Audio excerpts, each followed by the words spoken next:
be here, and thank you so much. You know, as I started thinking about points of light and what this event represents, I started thinking about all of the people in my life who were just that. People who let their light so shine before me in some of my darkest times. I grew up in New Orleans. My mother worked as a daycare assistant at the Jewish Community Center. The man that I was told was my father was a carpenter and a functional alcoholic. He was abusive to my mother and I, so needless to say, for most of my younger years, I was angry. And by the time I entered into adolescence, I was furious. God knew I needed points of light. So he gave me a praying mother. Not more than a baby herself, when she married this man, she tried her best to protect me from him. But with no life skills of her own, she did what she knew how to do. But oh, how she loved me. Friday was payday for him, so he would come home happy.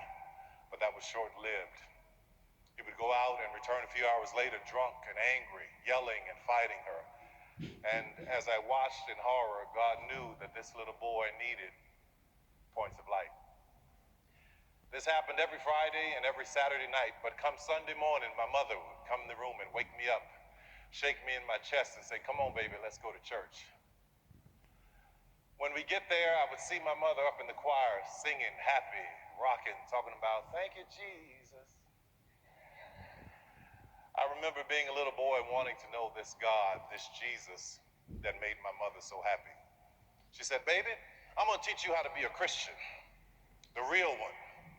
You know, the ones with flaws, that makes mistakes, the ones that God himself used in the Bible, that kind. Not these perfect pretending holy rollers," she called them, you know.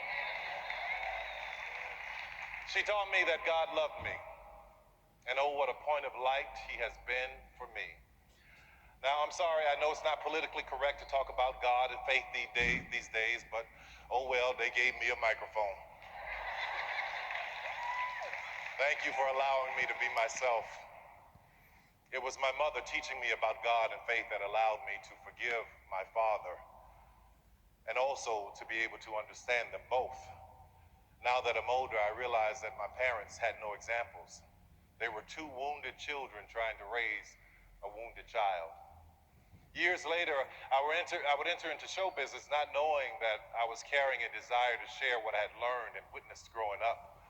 Not knowing that the very people that had made me laugh and made me cry and made me happy, made me sad, and literally had made me were showing up in my work. Their lives, their stories, their hopes, their dreams, their despair were all on display in my films and my storytelling. I only wanted to bring laughter and light now because I had seen so much darkness growing up. I was writing about things that were raw and guttural, my own experiences, so much so that it made the critics uncomfortable. It was crass and abrasive to the trained eye. Offensive, they called it. But while they were writing their reviews, I was receiving emails and likes on Facebook by the millions from people all around the world who got it.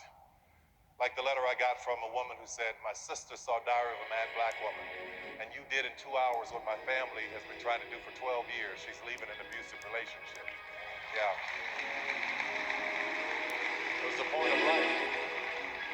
Or the letter that I got from a mother of a little boy in Houston who has autism, and she was telling me that it's my shows that keep him calm enough to go to sleep in the evening. A point of light. Or the single mother who sent me an email saying that she had had it and she was going to commit suicide. She rented a hotel room and she wanted to spend the last day with her kids. So she brought them to this hotel and she said, "Anything you guys want to do, you let me know."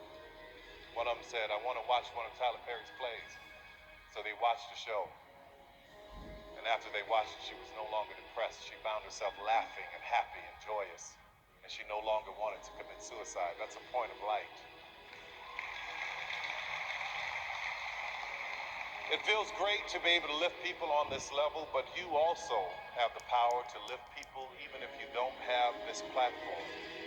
As I look back over my life, there were many people that had a hand in shining light into my darkness when I was growing up, like Mr. Johnson.